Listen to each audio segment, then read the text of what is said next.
it's our official. All right, recording is on as well, so that's good. So welcome everybody. Radhe Radhe. Good morning, good evening. Very warm welcome to you for this week's edition of Daily Wisdom from Bhagavad Gita. So always good to be back. I know we had a little bit of a break because we were completely absorbed in Janmashtami celebrations. We'll probably provide you a few sneak peek of the events that happened and maybe a few photos as well.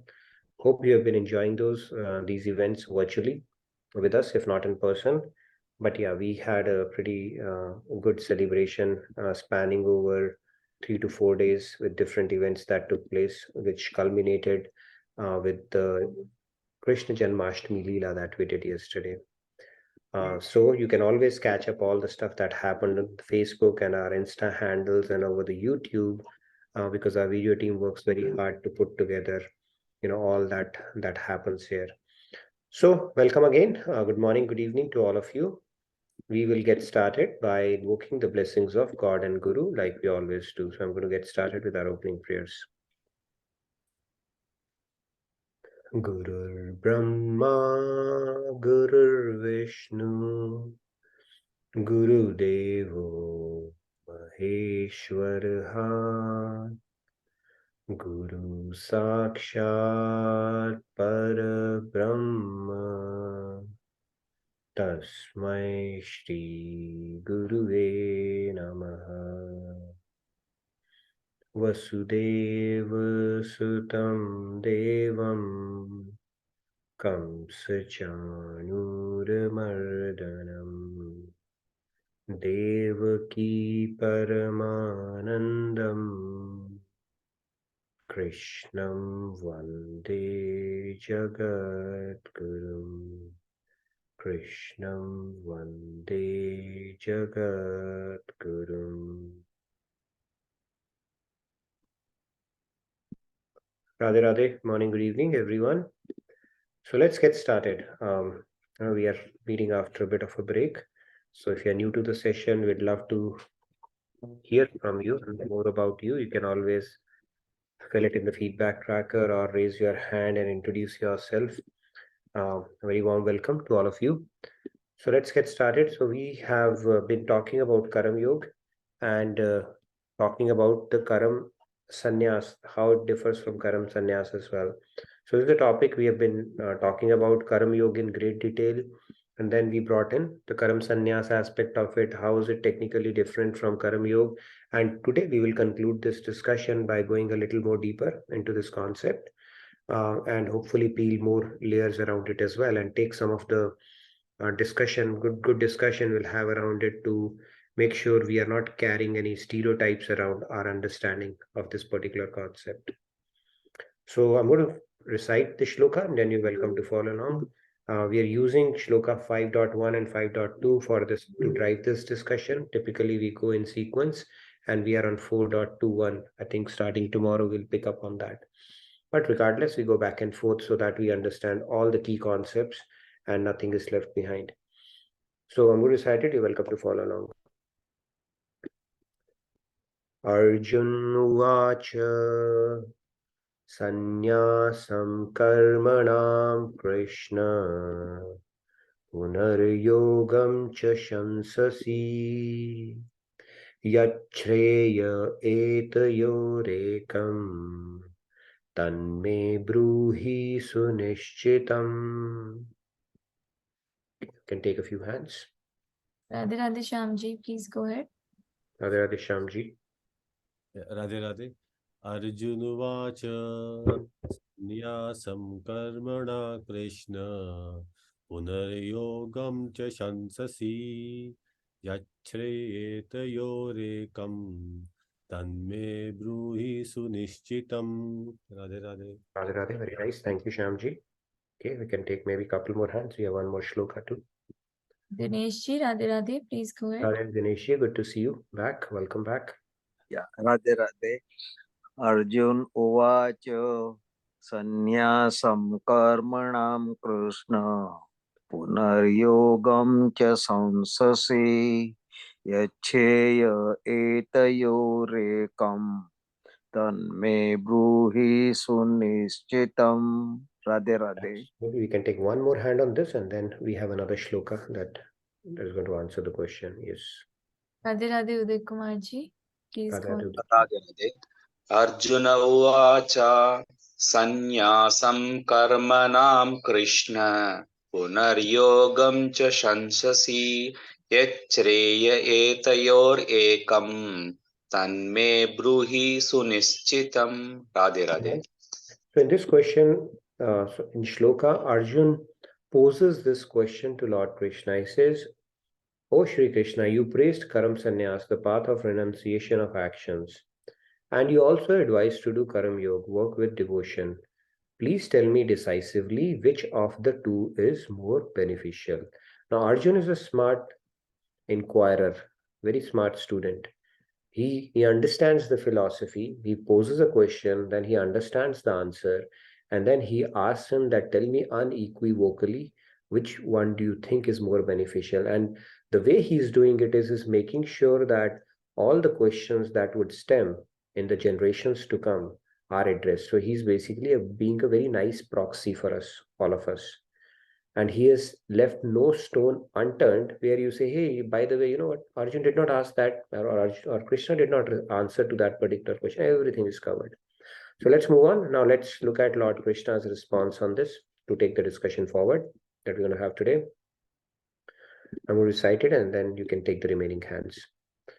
Shri Bhagavan Uvacha Sanyasa Karma Yogascha Nishreyasakaravubho Tayostu Karma Sannyasya Karma Yogo Vishishyate. Riya ji, Radhe Radhe. Please go ahead. Radhe Riya ji. Radhe Radhe. Shri Bhagavanuvacha Sanyasa Karma Yogascha Nishreyasakaravubhau Tayostu Karma Sannyasa Karma Yogo Vishishyate. Very nice. Thank you, Riya ji. Radhe Radhe. Radhe Radhe Rupa ji. Please go ahead. Radhe Radhe everyone. Radhe Radhe. Shri Bhagavanuvacha Sannasah Karma Yogascha Nishreyasakaradubhau Tayostu Karma Samyasa Karma Yogo Vishishyate. Thank you, Rupa ji. Radhe Radhe. All right, Sandhya, go ahead, please.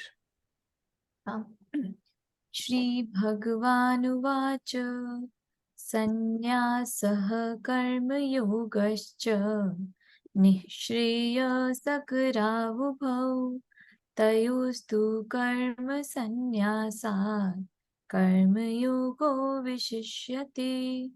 Nice. All right, so let's move on. So Lord is saying in this shloka, he's answering the question that Arjun has posed to him. He's saying the Supreme Lord said, the shloka, both the path of Karam Sanyas, which is renunciation of actions, and Karam Yoga, working in devotion, lead to the supreme goal. Very clearly said, both will lead to the supreme goal. But Karam Yoga is superior to Karam Sanyas. Yeah, that's what he's saying. Let's continue with our discussion. So, let's start with the soul soup of the day. We have. Okay, so the picture is worth 1,000 words, right? This is how it goes. Don't judge anyone just by the deeds that they show. It's an important lesson not to judge people. We don't know. Our sanskars, our gunas, they keep on fluctuating. Somebody might be having a bad time, bad sanskars play, or maybe the prarabdha is dictating part of that, right? So we are no one to judge somebody, right? As you can see, we all have their own on this own trajectory with regards to our spiritual growth and evolution. And it is said that every um, sinner has a future and every saint has a past. So we don't know who's standing where, and we should not be judgmental about that. In fact, only three people are allowed to judge other people. One is a doctor, one is a teacher, and the third one is who's the third one? Lawyer, right? They are allowed to judge people because that's part of their profession. Being a parent as well, up to a certain age, not beyond that. But if you're not one of these, then judging is not something that we should go about. In fact, the other problem with judging is that you stereotype people. He is like that or she is like that only based on one of your experiences that you have or you have heard about that, right, from people. The problem with that is that people evolve. People evolve because we have the Chitta Shakti, right? We are sentient, not the Chitta Shakti basically. And so we evolve over time. So there is a possibility somebody might have worked on their deficiencies or frailties. If we stereotype them, we are not doing ourselves a service, right? And also when we have a dosha buddhi, when we look at the faults of others, it dirties our mind and it takes us further away from God. In Radha Govind Geet, one of the lines is a beautiful line which says, पर दोष देखूं नहीं गोविंद राधे पर निंदा करूं नहीं ऐसा बना दे. So it's very important to keep our mind sanitized because it looks for reasons to get dirty. And this is one of the reasons where we look at faults of others, we judge them and all that stuff that happens along with it. Right? And nobody knows who can actually leapfrog you in devotion within no time. Somebody, we have heard about the story of Sage Valmiki, Angulimal, right? They were on one end of the spectrum and they leapfrogged in their spiritual journey in no time whatsoever. So we should always look at people who are ahead of us on this path and not look down upon people who might be down on this path as well. That's another thing, aspect of it. So hopefully it provides some food for thought. And I love this. I came across this one, right? Old and relevant. You read newspapers, it becomes dated, irrelevant after a day.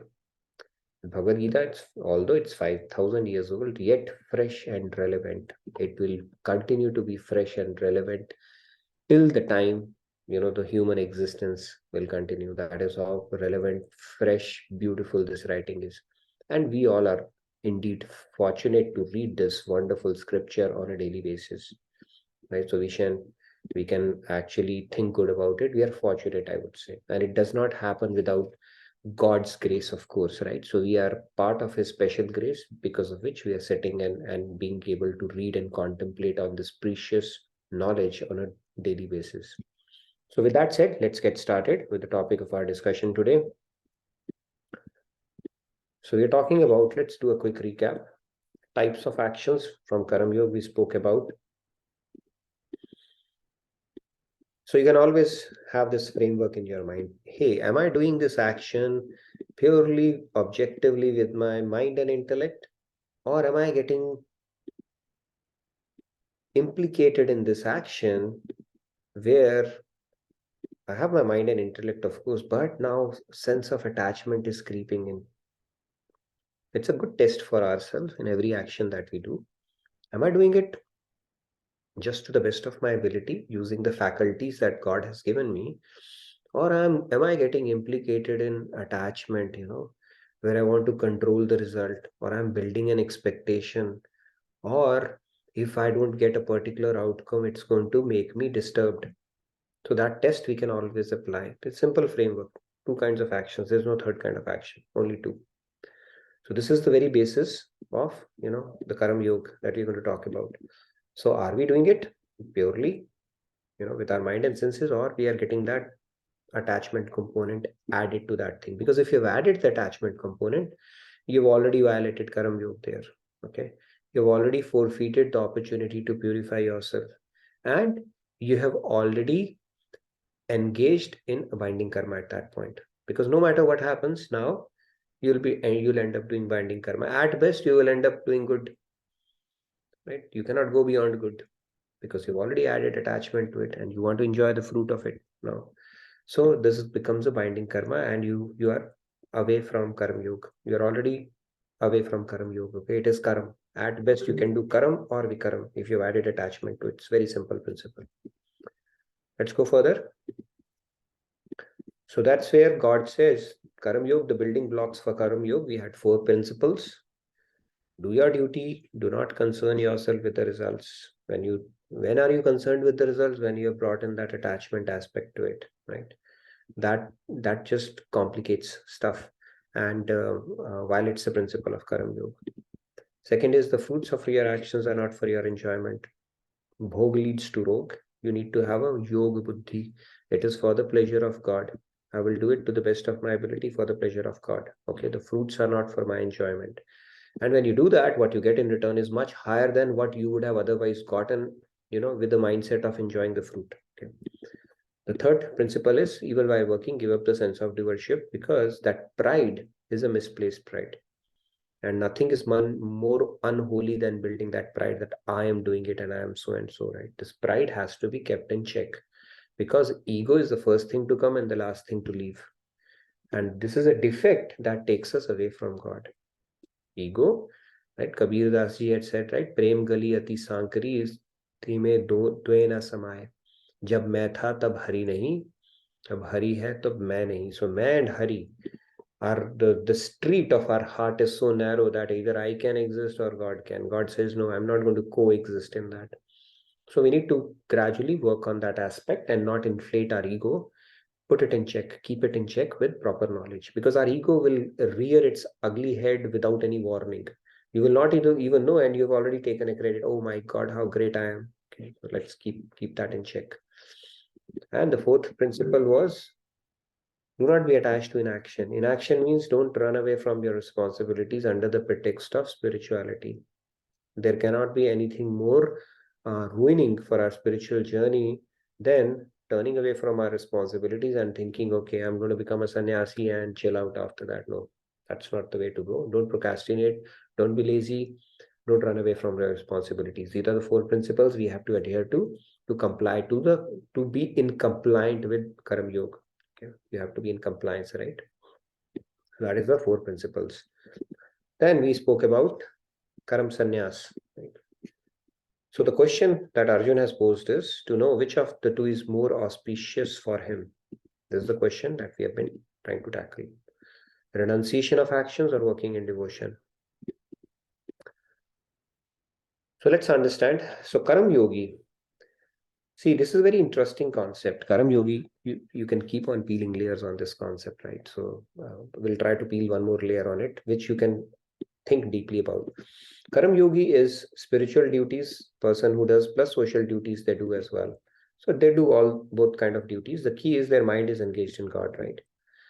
Now, when you say keep on saying mind is engaged in God and mind in one who does both, what does it mean basically? How can you work and keep your mind engaged in God as well? Social duties, they are done with the body, right? Now, if you think about it, the world wants our work, not our mind. They are only interested in getting the work done. Has anybody said, I need your mind in the world? Nobody cares. They just want to get the work done. Okay, whether it's in your office, in your family, friends, okay, you can just manage it. Nobody is privy to your mind. Nobody can stake a claim on your mind. Nobody's asking for your mind.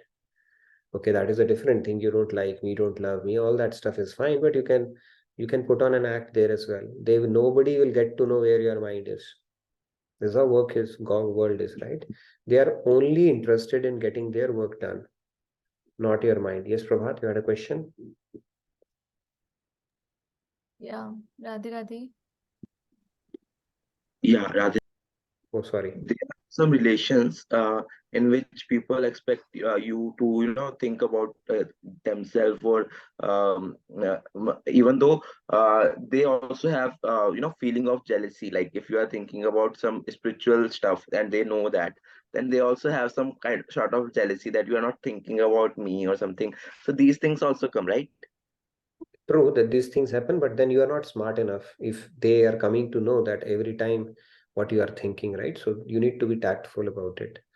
See, Radhe Radhe is an internal thing, right? If you're lost, then we got to be more tactful about it, right? Maharaj used to say, if your wife comes and says, you don't appreciate me anymore, say, I love you. Look at her eyes and see Krishna in that and keep on, become a better actor, right? That's all you need to do with the world. World only wants basically the work getting done. Okay, if they want, somebody wants to go out for a restaurant or a movie, you can always do that, but they cannot take a claim on your mind. World is only interested in getting their job done. Nobody can know what's going on inside your mind. In fact, in Raganuga Bhakti, you can even practice doing Radhe Radhe and thinking about your Ishtadev while operating normally in the world around. Nobody will come to know about it. But if you tell them, you know what, I am thinking about God and don't disturb me, then of course they'll have a problem, right? That means we need to become smarter there. So the world wants our work, not our mind. On the other hand, God wants our mind, not our work. Okay, this is the completely opposite place. And God says, okay, I'm not bothered about your mechanical drills that you do, Hare Ram, Hare Krishna, all the mantra, ghantis and all that stuff. I am only concerned about your mind. Right? There are two things. Yes, Himanshu, you wanted to add something? Go ahead. Yes, Radhe Radhe, Himanshu ji. Radhe Radhe. I just wanted to say that along with the sense of detachment from results in Karm Yoga, like for us to be like living a practical life, if we start seeing every action as a divine act and realize that one becomes a mere instrument of the divine will, we can transform ordinary actions into divine actions. Very true. Very true. We simply do our best to align our will to God's will, right? To the best of our ability, to best of our understanding. And then when we consider ourselves as a mere instrument of God, there cannot be anything more purifying. In fact, we are aligning to the ultimate principle there. What is that? Aligning to the constitutional position as well, because we are Nityadas, being parts of God, we are his eternal servants. And if we become the profitable servants of God by simulating or thinking or bringing this understanding that we are a mere instruments in his hand, we are actually aligning to the ultimate principle. That is our constitutional position anyways, right? Being his eternal servants. And if we think we are a mere instrument in his hands, and God, whatever you tell me, I will do that, or I would work for your pleasure and I will put all my skills to the best of my ability for your pleasure. That is essentially what Karma Yoga is. But let's understand this concept. World wants our work, not our mind. If you keep that principle in mind, there are a lot of things you will understand. Okay, mind is something that you own. You only own. World doesn't own that. It is a private matter, and world is not considered is bothered about that aspect. As long as you are getting the work done smartly, you can still keep your mind in God, right? And God wants our mind, not our work. This is the difference. That is where Karma Yoga comes in, where you keep your attachment to God and keep working as you do. Gopis used to do everything. Yes, Madhuji, you had a question? Madhuji. I want to ask you that God wants our mind, not our work, but the word wants our work, not our mind. But whatever we do in our day-to-day life, suppose I am teaching a class, I am giving a lecture in a class, so I have to keep full mind. I have to give the lecture with full mind. But my heart is saying all the time Hare Ram, Hare Krishna, Krishna Krishna, Hare Hare. So it doesn't work that we are doing work as well as Okay, good. my heart Good. is saying. So, but you told na that it is the Hare Ram, Hare Krishna. इससे नहीं होता. Man should be there, your mind should be there. But you are taking a class, you are taking a lecture and teaching a good topic. So you have to keep your full focus on it. But Sure, your Madhuji. heart is saying Got your all the question. time. Understood your question. Very valid question. Let me give you a couple of examples and then you tell me, does it satisfy the question that you answered or not? Okay. So when God says, give me your mind, he's saying the attachment should be to the God. Now, if you're teaching something in the class, of course, you have to be, when Arjun was fighting a war, if he's thinking about, hey, Hare Ram, Hare Krishna, how will he fight the war? He cannot. So what God is saying, when we say mind in God, means he says attachment should be to the God. Now, for example, I gave you a story, I think few days back. I don't know if you remember it or not, or you were part of that session or not, that, there was a guy who was out and he came back, the husband came back, wife was very happy.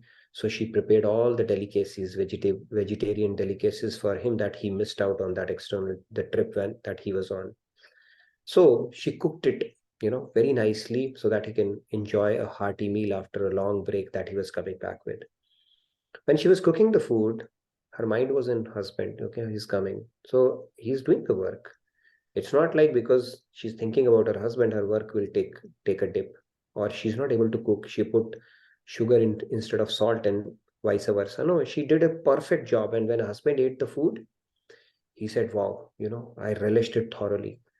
After a couple of days, wife was busy. She could not cook. So they called the servant. Servant did the same act. He also cooked the food.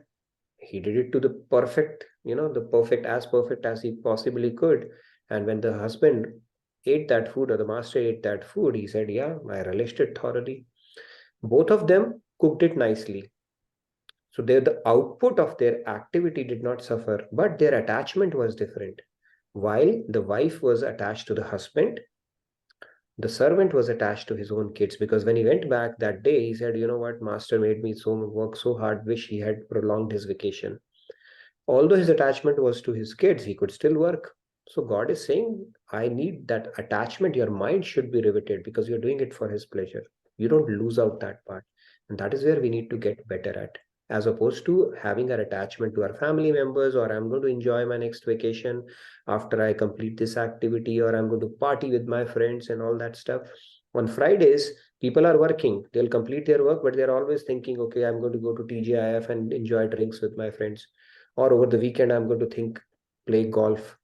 Or that boy who went to his father, a girl's father, who he was trying to woo, and the father said, you know what, I cannot marry my girl to you because you need to earn six-figure salary. Now, this guy is working hard in his office, but his attachment is to the girl. So the reason is that girl, work is still not getting compromised. You see what I'm saying? Work is not getting compromised just because your attachment is somewhere else. And God says, build your attachment to me. Do whatever you are doing to the best of your ability, but your attachment needs to be with me. If you're doing it for the sake of your family, if you're doing it for the sake of your enjoyment, if you're doing it for the sake of any other thing, then it is not Karma Yoga. That's all it is. I hope I answered your question. Okay. Radhe Radhe. Thank you very much. Thank you. Even Virat Kohli, when he plays, he has the picture of, where he needs to place the ball. Right, that decision is made because that picture is very clear at the back of his mind, because he has surveyed the entire field, and when the ball comes at 100 miles an hour or 100 kilometers per hour, he's still able to make that decision. So at that moment, you are able to do, because that knowledge is at the back of your head. And that knowledge, even when you're teaching, you never forget this knowledge that you're a mother of two, because it is so deep rooted in you. So God says, build that consciousness. And that is why we're reading these shlokas and all the scriptures in Bhagavad Gita, to perpetuate that understanding that, our attachment should be to God and nobody else. And we need to increase that over time. Right now, we might think about God maybe once or twice a day. Some people practice it, every hour. So God is saying, Satat Yuktanam, it has to be continuous. So for us to reach that stage, of course, a practice would be needed, right? We'll have to keep triggers for ourselves to keep that practice on, and not forget that, not even for a moment. Yes, Imanshu? Nitinji, I wanted to say that we have studied in the past that the intention also matters, right? So if a teacher is teaching to these students in the class, then if God is sitting inside us, he's also sitting inside all of them. So if while teaching we are seeing God in everyone, then the attachment will automatically be there all the time. So we can keep triggers for ourselves in whatever way it is, right? The other day there was a lady who was saying, I'm very fond of seeing jewelry, what other people are wearing, especially other ladies, right? So she had that knack. She said, how did she dovetail it? She said, now I think, how nice it would look on Krishna. And she just created that as a trigger for herself to think about Krishna, her natural attachment. So whatever trigger works for us to take our mind to God, we should utilize that. In fact, Maharaji used to give this tip that, wherever your mind goes, place Krishna there. Place Krishna there. Okay. And then it will start becoming a habit. So easier said than done, but essentially that is the end game or the target state of our mind that we need to strive towards. Yes, Sandhya?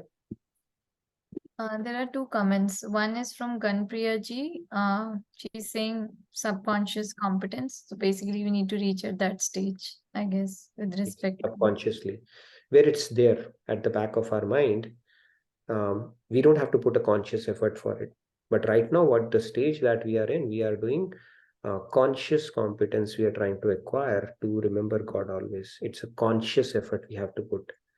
Right? First we were, and then it will become subconscious. Even breathing, the act as simple as breathing takes effort to learn. Okay, you won't do that. We have learned it, which has become so natural to us now. Driving, all that stuff. But yes, that is the whole idea, and that is why we have to create. We have to increase the frequency of remembering God. See, for us, the devotion cannot be Ram Navami and Janmashtami, right? A lot of Hindus, they do devotions twice a year. Ram Navami, Janmashtami, Mata ki Chauki, and that's about it, right? That's not devotion. That is just some kind of a jokery we are doing periodically just for the sake of, without even understanding what we are doing. For some, it is Sandhya Vandan and morning Prabhat Vandan, Sandhya Vandan. Okay, that is their devotion, right? And then for some, it is like, okay, whenever they go to temple, that is what devotion is. So Lord Krishna is saying, no, devotion is a way of life. Okay, every act is devotional. Make it devotional. That's when I'll meet you. So we have to increase the frequency, intensity, and both intensity as well as frequency. I'm going to do it for the pleasure. In fact, you look at some of the great works that have happened from an architectural standpoint, from a poetic standpoint. Those creations have been, when they have been directed for the service of God. If you look at some of the architectural wonders that are created, including the Roman architecture, it is inspired by, the Catholicism. And if you go to India, the temples, if you look at it, Meenakshi temple and all that, some of the amazing work has gone, and it's all directed towards God. Even the dance forms, Kathakali, Kuchipudam, all that stuff is basically different mudras of God, glorifying God. When you direct it towards God, you actually outdo yourself. That is what starts happening when you start attaching your mind to God, and you start becoming an employee of God. Okay, rather than being an employee of this world and for shareholders and whatnot. So yes, Sandhya, you wanted to add something? There's another comment by Prabhat Bhaiya. Our actions are synchronized with our mind. If we are continuously contemplating about Krishna and we come to know about any event where Krishna Leela is happening, then we cannot resist ourselves and we will end up going there. True. So Ruchi, Nam Gun Ruchi, that is one of the symptoms of bhakti. Your interest will increase and your ears will be like big enough to even devour an ocean of gods. It's like you'll start getting interested. Okay, where can I hear about God? See, Ramayana has been told so many times, and still people become emotional and bhavuk. Why does it happen? It can only happen in God's leelas. You listen to a plot of a story of a Bollywood movie once, twice, you'll be bored. But Ramayana, if you read Bhagavad Gita, you hear about Krishna Leelas, so many of those we enjoyed over the last few days. You are never satiated. Your heart yearns for more. That is because it is innate. It is something which is appealing to our soul. It is a food for our soul. And that is why our heart craves for more. And it is one of the symptoms of a progression in bhakti as well. Okay, let's move on. Karm Yoga, Karm Sanyas. So here, Karm Yogi is the spiritual duties plus social duties, and Karm Sannyasi is spiritual duties only. No social duties. Okay, no worries about taking care of the big family that we build around, right? In India, they say you don't marry a girl, you marry a family, and it's marriage between two families, right? So we keep on expanding our world that way. Then you add your potluck friends also into the mix, right? And then you add your other friends as well, right? Based on the similar likes and dislikes that they have. So we keep on expanding the world, right? For a Karam Sannyasi, they cut down all that stuff. They're only focused on their spiritual duties, where basically they are doing the duties which align to the soul, for the benefit of soul, and they reject the duties which are aligned to the bodily dharma alone. Yes, Sandhya, another question or wanted to read something? Now, yes, go ahead. Yeah, Himanshuji said that that's why we should all not miss the next retreat in Baltimore. Yes. Like if we are craving for bhakti and hearing about Bhagavad Yeah, Gita. that's the last retreat in US, right? So do plan for it if you can make it. That will be awesome. And Shalini ji says, the great mathematician Ramanuja had said that the goddess would come in his dreams and give solution to the complicated mathematical theorems. Sure. True. Oh, that is quite possible, right? God's, what do you call that? If he has to get something, reveal a secret or a discovery, he gets that stuff done from time to time and he chooses people. In fact, who knows what inspiration came to Newton, or for that matter, I was talking to Swamiji the other day. He was saying maybe God wanted Windows to come and Bill Gates to become such an instrument so that the world gets unified and the windows are available, and then we have this information explosion, right? If everybody had their own disparate set of operating systems, maybe we wouldn't have the technology unification that happened is actually helping all of us, right? So only God knows, whom he will pick up as an instrument to inspire, and quite possible that happens from time to time. Who he gets picked up based on what algorithm, we don't know, but it can happen, right? It does happen. Karam sannyasis, we spoke about, they are exposed to a greater danger because if they are rejected their bodily duties prematurely and they are not able to discharge their spiritual duties properly, they are neither here nor there. Okay, and it's not a good situation to be in, as you see. These Babaji, right? They are premature Karam sannyasis. If you end up smoking weed, pot, and you are found in Kullu Manali jungles, it's not a good spot to be in. Okay. Now let's move on. So we spoke only the ignorant mistake. Their sloth has detachment from the world, so it cannot be prematurely renounced. That detachment has to be backed with proper, what do you call that? We spoke about that example of a fruit, right? When it ripens, it automatically falls down. But if you artificially make it, we know, right? It does not have the intended, the natural flavor or that. Similarly, when we are ready for Karam Sannyas, it is a natural, organic progression as opposed to something that is forced upon. Either we force upon ourselves or forced upon us. Doesn't work that way. Now and Karam Yogis, they are covered because if they fail on one aspect, the other aspect, there is a backup there. At least they are doing bodily duties, right? So in that sense, if plan A fails, plan B is there. But the whole idea of Karam Yoga is to start aligning more towards your spiritual duties and make your bodily duty also spiritual. Swami Vivekananda had said that no work is secular, everything is devotional. Now, Karam Yoga is such a beautiful thing, Lord Krishna is saying. He said, you continue doing what you are doing. You have to do not have to leave anything at all. Just make it devotional. That's it. And the job is done. Make it devotional. Don't do it with your selfish motives. Do it with the motive of how can I please Hari and Guru. That's it. That's all he's saying. And when you do that, you will start seeing the whole opportunities and whole ocean of bliss, joy, peace, contentment, and that infinite potential that we talk about, that whole world will open up for you. We are limiting ourselves just because of our selfishness, our timid thought process, by trying to enjoy things and artificially inserting ourselves as the supreme enjoyer here. We are not the enjoyer. We should be serving. And when you give, you automatically get what you need. Okay, that is the principle of the universe as well.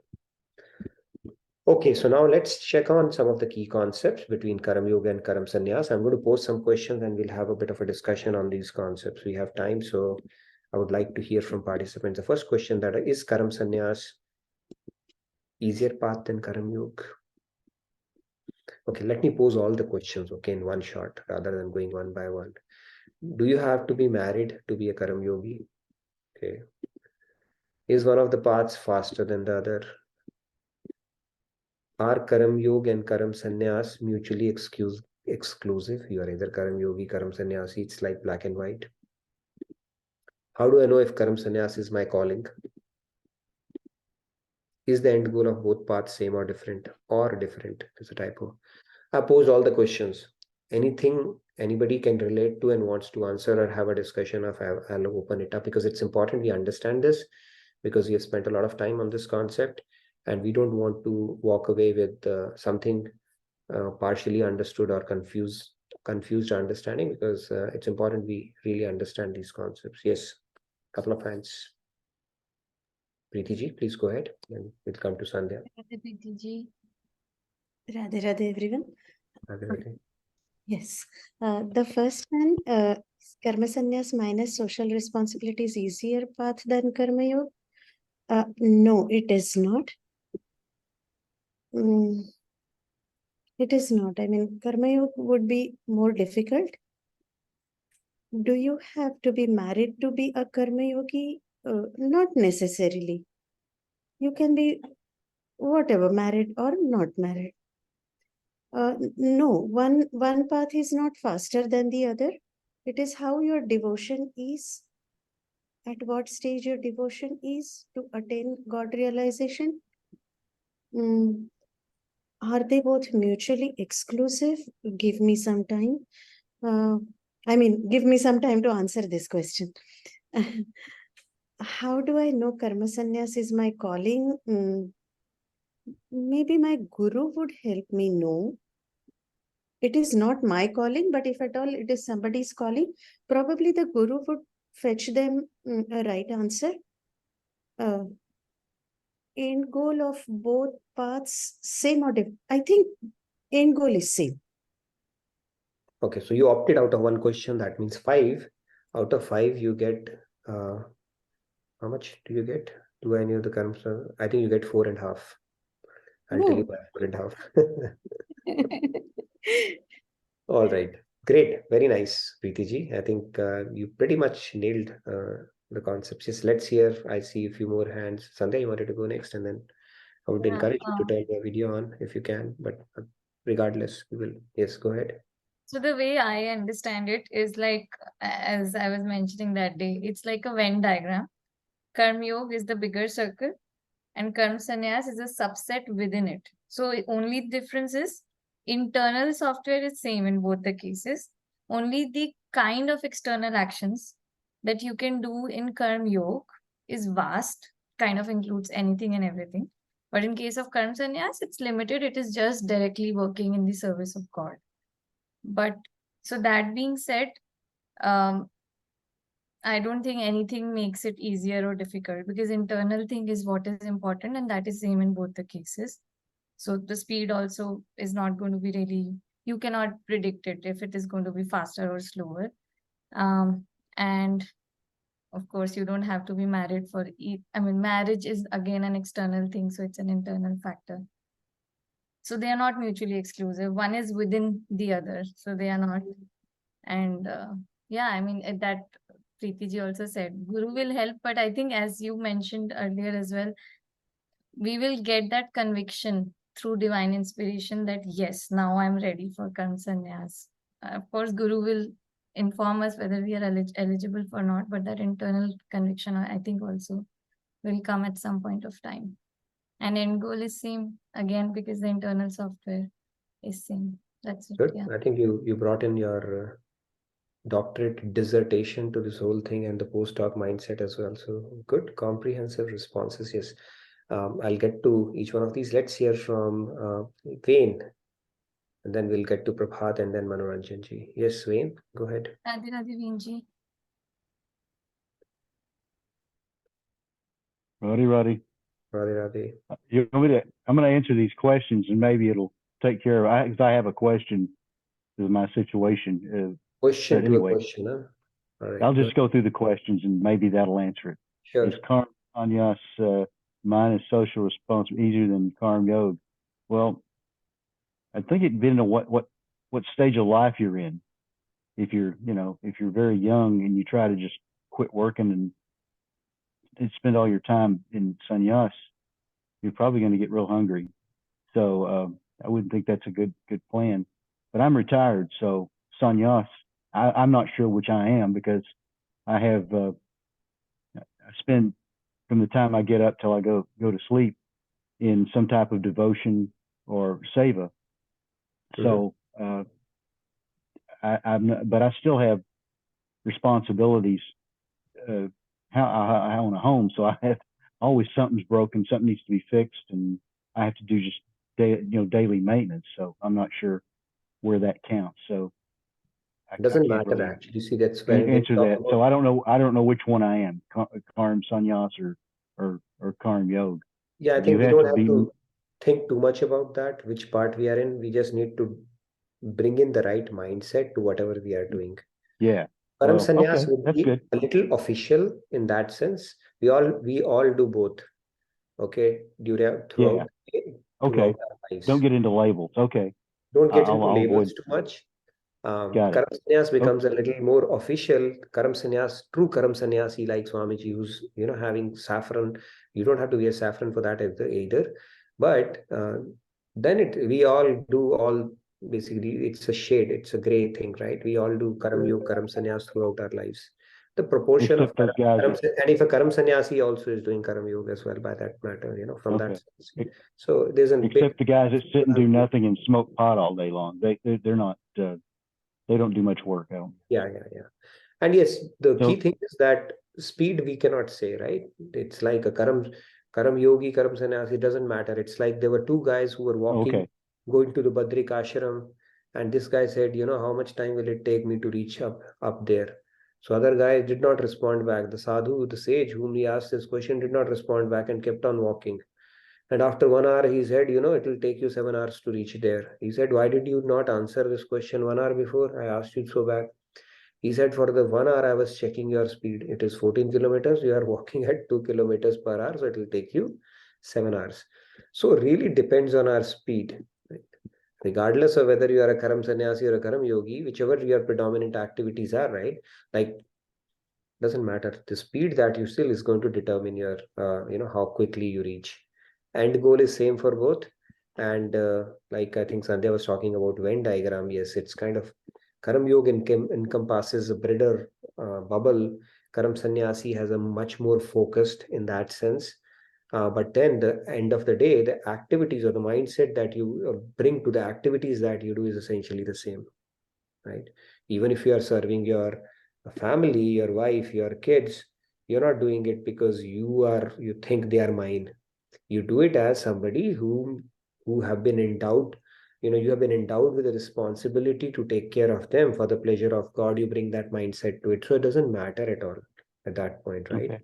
So yeah, I mean, every activity can become devotional in that sense. You don't have to really, differentiate between Karam Yoga, Karam Sannyas. But yes, if you want to renounce your activities completely, say, I'm going to go away from my family and not take on anything, to have that and then go into a sannyas, to a jungle or to an ashram, that part, that's why I'd asked that question, how do I know if Karam Sannyas is my calling? It has to be done under the expert guidance of a guru. You cannot take a call for yourself, because you could actually dig a pit for yourself if you do that, if you're not ready. Guru and God would know that. So that's the only question but yes, end goal is same for both. It's not like one is higher than the other. Karam Sannyas is better than Karam Yoga or the other. God has said Karam Yoga is better, by the way, very clearly in Bhagavad Gita, right? The reason for that is because then you have a backup plan. God is a master strategist as well, right? He knows that people can fall down. So he's given you a flooring also. He's not telling you a strategy which doesn't have a flooring, where you fall into an abyss, right? Bottomless pit. But he's telling go with something which has a flooring. So he's mitigating that risk for you by telling you go the Karam Yoga path. It is a better one. Because he knows our minds will play tricks, and if we do it prematurely, we will be neither here nor there. So he's so beautifully told you that go for Karam Yoga. It is there for 99.9% people. So and you don't have to be married to be a Karam Yogi. People think, bachelors are Karam Sannyasi, married people are Karam Yogi. Nothing of that sort. Okay. Modi ji is a bachelor, right? He's a Karam Yogi. People say he's a Karam Yogi. So you don't have to be married to be a Karam Yogi. This is not it has That's nothing good. with the label material labels that we get here in this world. Okay. It is the consciousness that you build in and the bubble in which you are operating. That's all it is. And we don't really have to think about it too much other than focusing on whatever we are doing. Let's get the right mindset, the software aspect of it without worrying, am I doing Karam Yoga? Did I do Karam Sannyas? Should I do more of it? Should I do less? You just do it for the pleasure of God to the best of your ability. That's all, whatever you're doing, to keep it simple. Yes. Okay, thank you. I'll just stay with the status quo. Thank you very much. Thank you, Wayne. Always a pleasure to hear from you. All right, next is Prabhat. Go ahead, Prabhat, and then we'll come to Manoranjan ji, Tarun ji, and Ajit ji as well. Yeah. Yes. So basically, I am just looking at from different perspective. Like if I have to talk about that Karam Sannyas is easier path than Karam Yoga. So in that, it all depend upon level of surrender that we have. So if we have a proper surrender to God, then both paths are easy. And if we think that the level of surrender is less, then both paths are difficult. And the second question about marriage, like if someone is not married but they have social responsibilities, like they think that they are socially responsible for other things, like for their other family members or maybe society, so that is the requirement for Karam Yogi. We can't run from that particular thing, which we must have that social responsibility. And there's two things to are fine. And this one, how do I know if Karam Sannyas is my calling? So in that particular case, like Guru is the one who will let us know. Either he can tell us externally, or he can create some situations for us by which we can realize that. So it will be a sort of realization, but ultimately they will let us know. But these two things happens, then only will come to know that but there is also one point that Karam Sannyas is not required for everyone. Karam Sannyas is not that we all need to go into that particular thing. That's why the end goal of both things, like Karam Sannyas and Karam Yoga, is same. Yeah. Either from Karam Yoga we can be God realized, or from Karam Sannyas. So Karam Sannyas is not required for everyone. True. Good point. I think you brought in one point of surrender. I would like to talk about that a little bit. Maybe it would require a session of its own, surrender. But let me briefly touch upon it. The idea about both of these practices is to perfect our surrender to God. And the day we are surrendered, the job is done. So when we are surrendered, how much time does it take for us to become God realized or get God's grace at that point where we become Malamal? How much time does it take, Is it 1 second, 2 seconds, 3 seconds after that? Okay, so this is how it works. Even light, right? Light, it takes about a little over a minute from moon to travel to Earth, and it takes about 8 minutes and 20 seconds to come from sun to Earth at 1,86,000 miles an hour. It takes that much time to come to Earth. But when you do surrender, it is instantaneous God realization. So whether you're doing Karam Yoga or Karam Sannyas, God is consistently checking. Okay, this person has come and bowing down in front of me in temple, but he's thinking about his sandals or he's perfected his Sharanagati, right? He's constantly checking. His algorithm he's seated within is checking that. Or this guy is saying Hare Rama, Hare Krishna, but thinking, my kid would not have woken up for school and he might be getting late. So he's constantly checking if he's surrendered or not.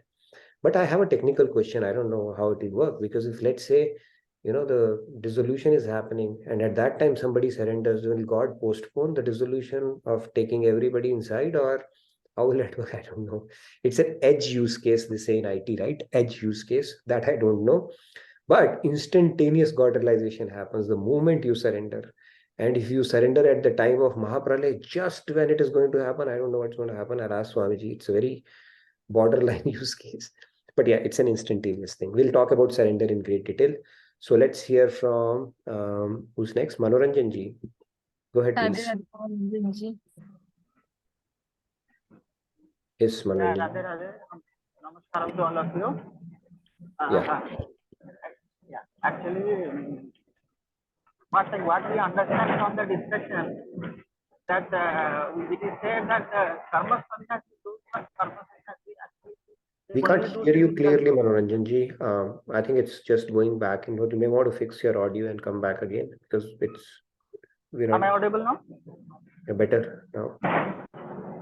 Yeah, what I'm saying that it is said in the discussion that those who are karma sannyasi, they actually only do spiritual duties. They don't have social obligations. But my So they question also do is Karma that Yoga. We whether spoke is about it it. They also do Karma Yoga. They also have to do Karma Yoga. no. What I'm saying, it is mentioned that they only do spiritual duties. They don't do social duties. Is it correct? They don't do social duties, but Karma Yoga goes much deeper, right, in that. But my question to you, my question is whether it is really possible to not to do social duties, because Not possible. since we have a body, and since, True. so long as our body is with us, we are in the society, and when as long as our body is in the society, we are bound to do social duties. How can you We are not. cannot do? That's why we said even a Karam Sannyasi is also doing Karam Yoga and social duties. The proportion of it is predominant on the other side. That's all it is. We are not saying absolutely So how nothing. do we different? Then how do we different? What is the difference? See, they have rejected majorly, let's say the template life that we have. They have rejected that aspect and they are eligible for it. Template life means what? You have to, your Matri Dharma, Pitri Dharma, all that stuff, right? They rise beyond. They may choose to continue to do that, but they rise beyond that. That's all it is, right? Now, Swamiji, if you look at Swamiji, or if you look at Ramakrishna Paramhans and so many other people, they did not have to do social, all the going through the cycle like a person does through those 4 varnashram dharams and being a householder and then take care of it. They didn't have to. So they are eligible for it. That's how.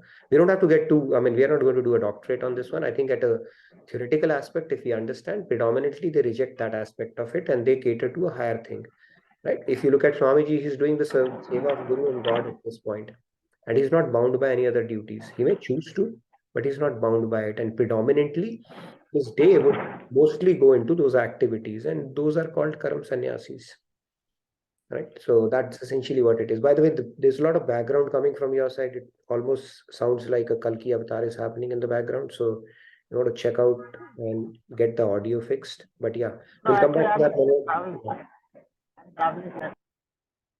Tarunji, let's take the next question. Radhe Radhe Tarunji. Yeah, Radhe Radhe. Radhe. My question or my view is it has to be some journey from Karm Yogi to Karm Sannyas. No.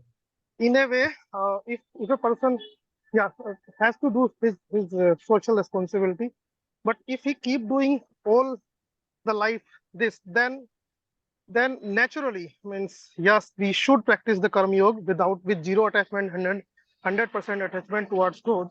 But if we keep doing this all the time through the life, then naturally some attachment will come either in your family, kids, your wife, spouse, or to your work. No, when you say naturally, it's because of our conditioned state, not necessarily. And if that was the case, Lord Krishna would have very clearly said, you do Karam Yoga, gain eligibility for Karam Sannyas, and then you will realize me. He's not said that at all. So that naturally thing that you're saying, it's based on our conditioned state. It's not natural. It is because we are in a conditioned state. We think we have to fall for it, but nothing like that. That is where we have to deepen our knowledge. It's almost like saying that guy, right, who would go out on a walk and he said, you know what, I have to fall today. And he said, why? Because I see a banana peel on the ground. I'm obliged to fall. No, you have a choice. There's no naturality in it. It is something which we only create, we only choose because of our conditioned state and our erroneous understanding of our true self. There's no naturality in it. So that is where knowledge comes in. You can actually practice detachment with proper knowledge, right? With God's grace, of course. But we cannot say that, if we have to deal with the world of attachment has to come. I mean, what do? I will get attached. It's very natural. No, not necessarily. That is where this knowledge is, right? Otherwise, Lord Krishna said, you know what? Forget about, you will anyway keep on getting attached. So in Karam Yoga, you keep on working on your attachment, but finally you will get over your attachment as a Karam Sannyas. He is not saying that at all. It's our own interpretation around this concept, which has to be corrected. My point of basically what I have seen practically, person can die anytime that is there, but if we take it in general, people die at the age of say 70, or in general, irrespective. If we leave out other exceptions. then the person who was very much indulged in the work towards the end of his life, then the thoughts, even if he try to put the God into his mind, or जैसे कोई जा रहा है हम उसके सामने अगर भगवत गीता चलाएं तो वो उसके व्यूज अटैच नहीं होंगे. True. But if towards the end of his life, or definitely he has to start from the beginning, but अगर वो हम पोर्शन को 10, 20, 30 भगवान में और 30, 20, 10 वर्ल्ड में नहीं करेंगे तो फिर वो लास्ट में नहीं होगा. भगवान ने कहा है कि अंत काले च मामेव स्मरण मुक्त्वा कलेरम. What's the point? So with that phase, with that understanding, towards True. the end, I mean, in general, person needs to leave the world and go into the God. Right. So we cannot pull God out of the hat all of a sudden in our memory at the time of our death. Nobody can do that. It's almost like saying that I'm going to rest for 4 years and then run an Olympic sprint and win a gold medal. Not going to happen. Your mind will invariably go to things that you have predominantly meditated or thought about in your life. So it's not going to happen. So that's why if we do practice Karm Yoga, if we are bringing God consciousness, we are increasing our odds of having that thought at the time of our death. Otherwise, there's no way it's going to happen. See, it's like when you have a farmhouse of a lot of animals who are cramped with each other, right? They are huddled together because of lack of space. And all of a sudden you open the gate. Okay, so the animal which is the strongest or maybe closest to the gate will come out fastest out of that, right? Similarly, when we die, the thought that how we have predominantly led our life, that thought will dominate our mindset at that moment. It's in fact very painful process. It is said you lie unconscious and then you die. But unless we have practiced God, we cannot think about God. In fact, God realization is not something that can be achieved at the time of death. You achieve it when you are alive, in your body, in your senses. Then only you can leave your body at your own volition at the time of death and you can think clearly what's happening to me. Otherwise, it's such a disturbing process. You'll first fall unconscious and then the life will be pulled by Yamarajji, the astral cord cutting. So God realization happens when you are alive, not at the time of death. Nobody can do that. That's how it goes. Anyways, Tarunji, we can continue. Let's take a couple of more hands, and because 10 o'clock we usually end, it's an interesting discussion, so we can prolong a little bit. We can hear from Ajitji, Subodhji, and Sandhya, then we can come back and we can have a little bit of devotional segment as well today. Radhe Radhe Ajitji, please go ahead. Yeah, Radhe Radhe. First of all, Nitinji, I will thank you for putting us to forcefully think over all this such an important topic. Otherwise, we will not come across in any of the circumstances. So this is a nice time for us.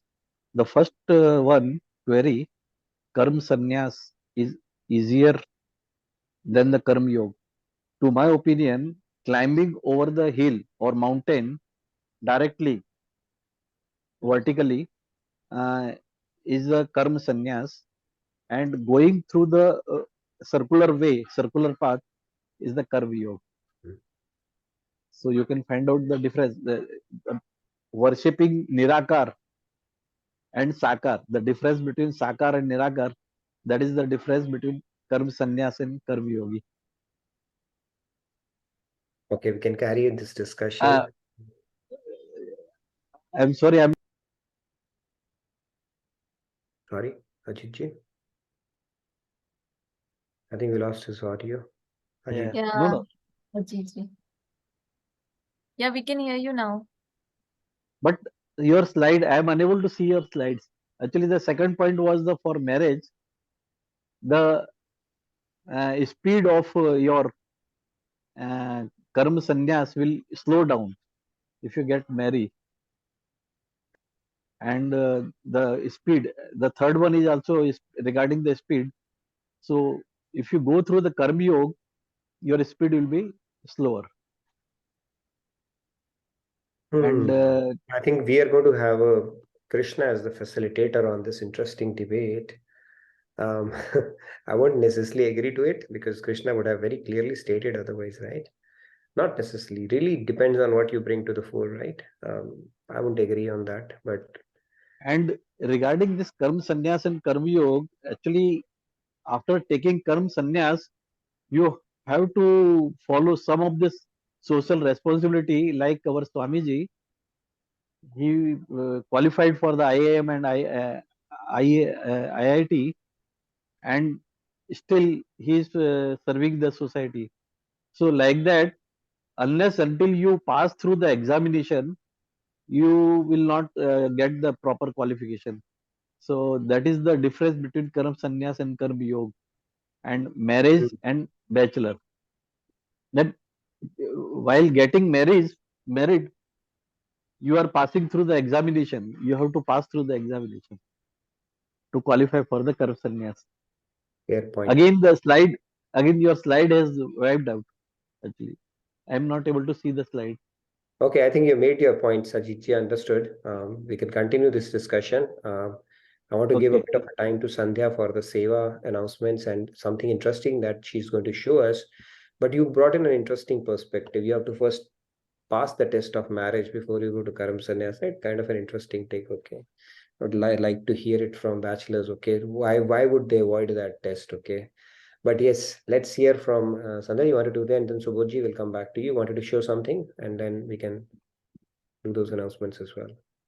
Okay, first let me show the pictures. Sure. By the way, we had a fantastic Janmashtami Leela, and let's see which faces are we going to see here. Go ahead. Yeah, just a minute.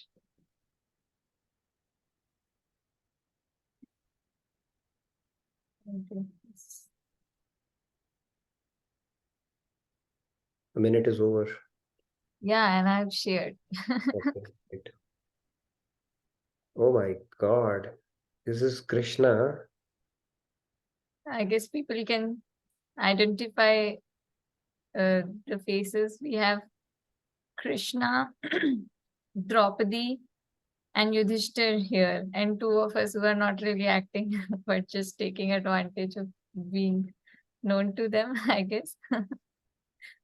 Right. So yeah, these pictures we took after the act happened. It was a super hit act. And I think Seema, we have our Krishna here. Draupadi and Krishna both, I can see them on the screen. I was making the announcements and Sandhya was doing the shooting, I guess, right? Sharpshooter, she's our with the Insta reels. But we took this opportunity to take some pictures of the daily wisdom from Bhagavad Gita participants who put on a fantastic performance for the Krishna Janmashtami Leela, and there were so many RKT devotees who participated in it, and the act was just a fantastic act. Swamiji loved it, and it was like something to be savored in person for sure. Yes. And if you have missed on attending it, I think I'll soon share the link of the Leela. It is a must watch. This is so beautiful. Did you say so must or must watch? Must as well, and must too. It was a very nice, very professionally. The production qualities and everything was like top notch. Very nice.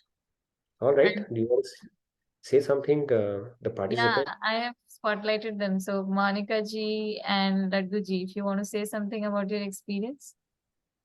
And you can count the points for the seva that you did. We have the 4 seva teams, so you get a lot of brownie points for this fantastic seva that you get and all the hard work that you put in for that. Sure, thank you so much, Nitin ji, and Radhe Radhe everybody.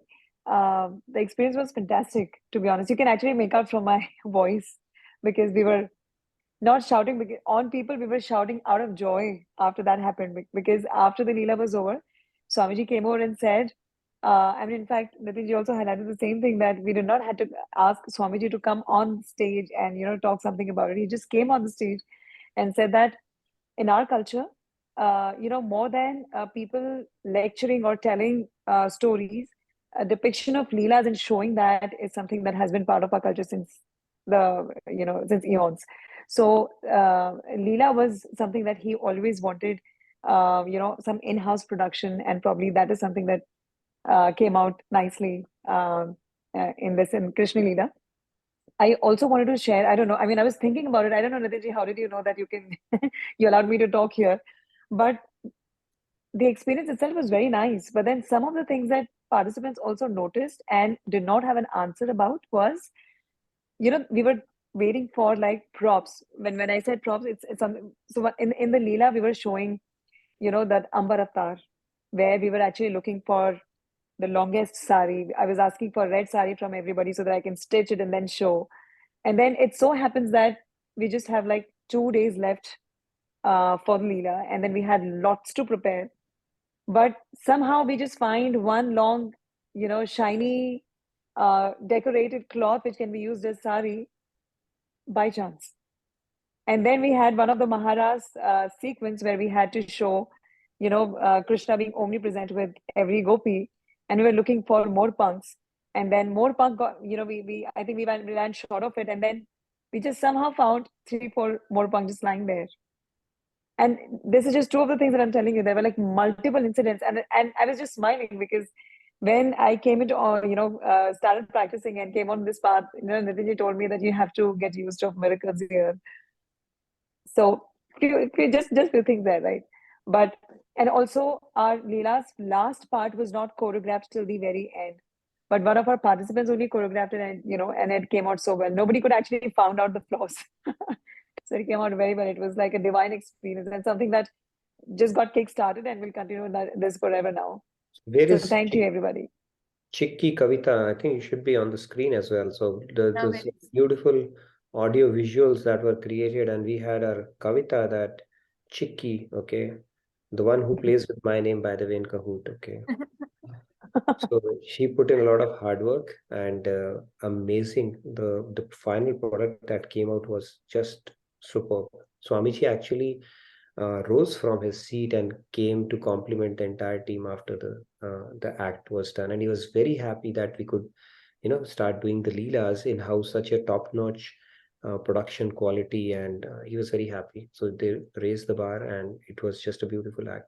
And with these kind of sevas, we do realize, how miracles and those special graces flow in, and things just fall in place eventually. Swamiji had said, I am the happiest person today.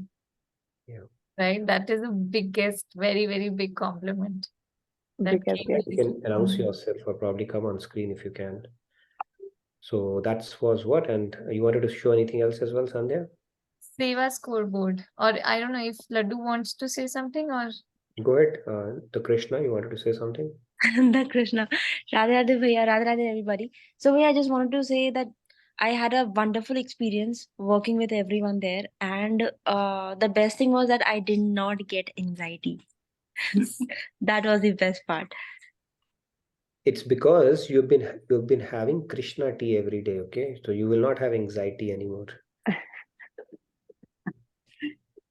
So that was the best part. Gita classes, right? In fact, Sandhya reminded me that you should work on, as in, just don't get these anxiety issues now. So I was like, anxiety?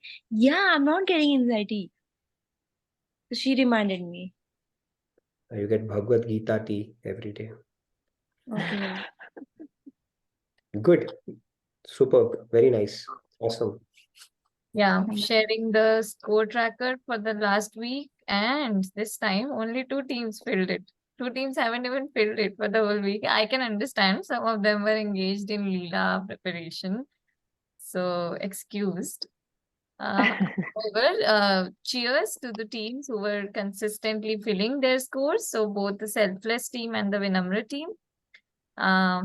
And we're looking forward to the 2 remaining presentations as well. So whenever you're ready, Shyamji. Enthusiastic and selfless. Yeah.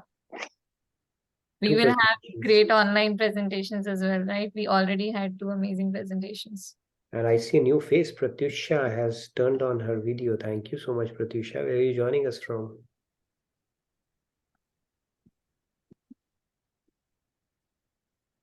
Can you unmute? Yeah. Hello. Yes. Hello, everyone. I'm from New Jersey, actually. So I've just started attending for last 3 days. Okay, today only. All right, good. Please keep coming. So I find it very interesting. So. All right, great. Good to see you, and welcome to the session. Glad to have you on board. All right, Sandhya, you can continue. Just wanted to say, I think I'll take the names of the people who are among the top 3. So Prabhat Bhaiya, Sairam ji, and Rupa ji, all 3 from the Vinamra team. Vinamra team has been very active. And then, of course, Selfless team was also active in filling their scores. So cheers to you all, and enthusiastic, and Ananya, I'm sure, is on their way. And whenever Ananya comes, it just shoots it up. So yeah. Okay, I think We were that's active in person, Sandhya, here ah. at the temple. I mean, the ones in your team who were not here at the temple could have also filled in their scores, and that is something we can convey, right? Yeah. Okay, cool. So I guess we can get back to the raised hands, Nitinji, and there were also some Subodhji, I think comments in you've the been chat. waiting for a while. Subodhji, please go ahead, and then maybe a little bit of devotional segment to wrap up our session. Typically, we conclude our conversations at 10 o'clock, but then we stay back for the third segment, which we call the dessert, and we do some chantings and bhajans, 2 or 3. So we will continue a little bit. Subodhji, you wanted to ask or say something? Please go ahead. Thank you for waiting, Subodhji. Please go ahead, Radhe Radhe. Yeah, Radhe Radhe, Nitinji. Sir, I wanted to ask one question about this karmas and final appraisal by a divine. Will these karmas, like, now we are working in corporate world. Now in corporate world, everything is manipulation most of the time, and our expectations are there from your whatever seniors, juniors, everything. So there we have to be manipulative. If you don't be manipulative, then you can't survive. And so each and every second of that karma will also play a part in the divine means in the divine appraisal, or the beggar and even a startup founder will be appraised at the same level. Was my question about that karma. Right. Yeah, we have to play the game fair and square, end of the day. So yes, everything is counted as a karma, right? Your intention behind something. If you're putting somebody down, if you're doing it with an act of jealousy, envy, bitterness, so all those are counted as karma. But if you have to do the needful and you have to be smart, they are very gray areas. There's no black and white God has given, right? We have to deal with the gray, but all you can do is we will talk about this concept. The intent behind the activity that you are doing, we'll talk about it tomorrow. It will be a good continuation of the topic that we are doing. Then how do we do it in our tricky situations, especially if we are working with people who are engaging in politics and a lot of other stuff that comes in office things, right?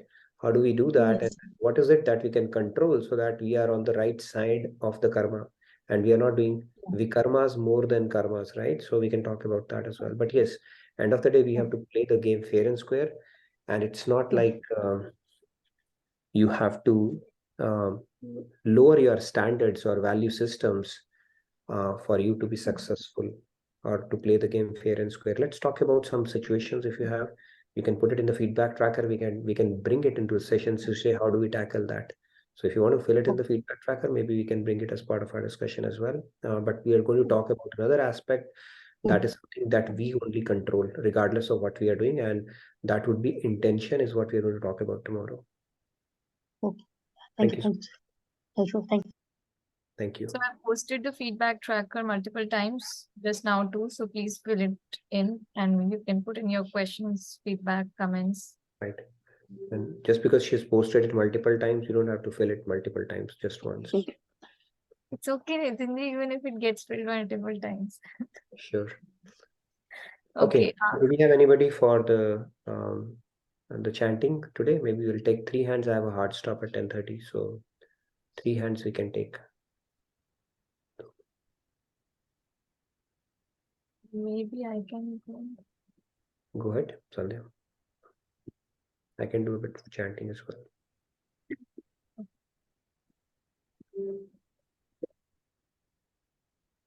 Dinanath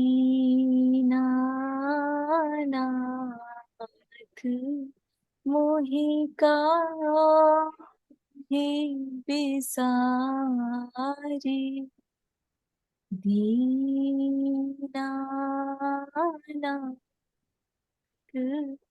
मोहि का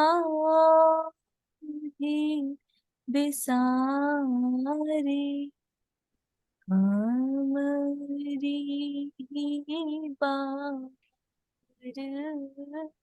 मौन कस धारी हमारी ही बार मौन कस धारी दीना अनाथ मोहि का बिसारी. This Right. much. Short and Just few sweet. lines. Love it. That's a beautiful bhajan on the Viraha Bhav. Okay, let me take a few lines as well. Pure more man Shri Radhikar man निशिदिन गुण gun गाए जा मोरे मोरे मन श्री राधिकार मन निशिदिन गुण gun गाए जा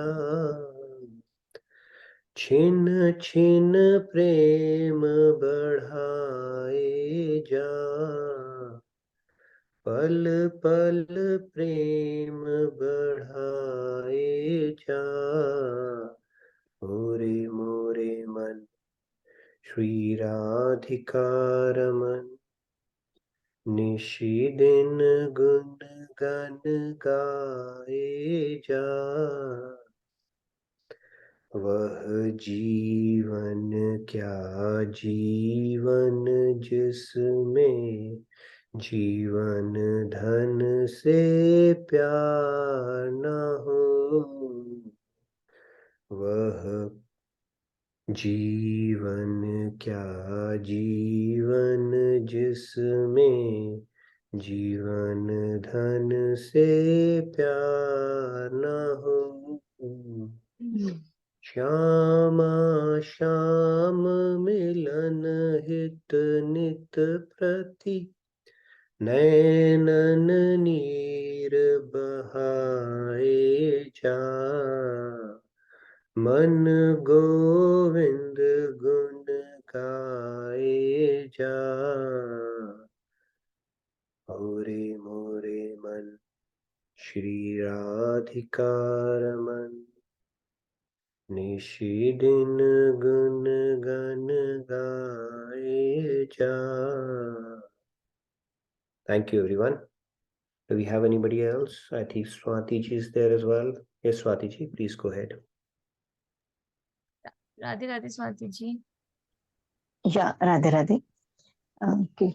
भज गिरिधर गोविंद गोपाला भज गिरिधर गोविंद गोपाला भज मुरली मनोहर नंद लाला भज मुरली मनोहर नंद लाला भज गिरिधर गोविंद गोपाला भज गिरिधर गोविंद गोपाला कृष्ण गोविंद गोविंद गोपाला कृष्ण गोविंद गोविंद गोपाला भज गोपाला भजो नंद लाला भज मुरली मनोहर नंद लाला भज गिरिधर गोविंद गोपाला भज प्रेम अगाधे श्री राधे भज प्रेम अगाधे श्री राधे जय रसिक शिरोमणि आराधे जय रसिक शिरोमणि आराधे भज गिरिधर गोविंद गोपाला भज Giridhar Govind Gopala. Thank you, Radhe Radhe.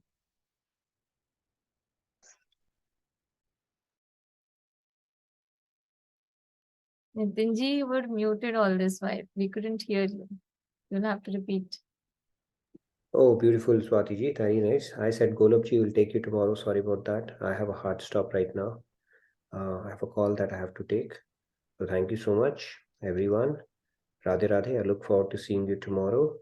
We'll continue with this discussion. So thank you again. And welcome to all the new participants. And Pratisha, good to see you. Hope to see you in sessions more regularly. Thank you. Radhe Radhe. Good night. Good day.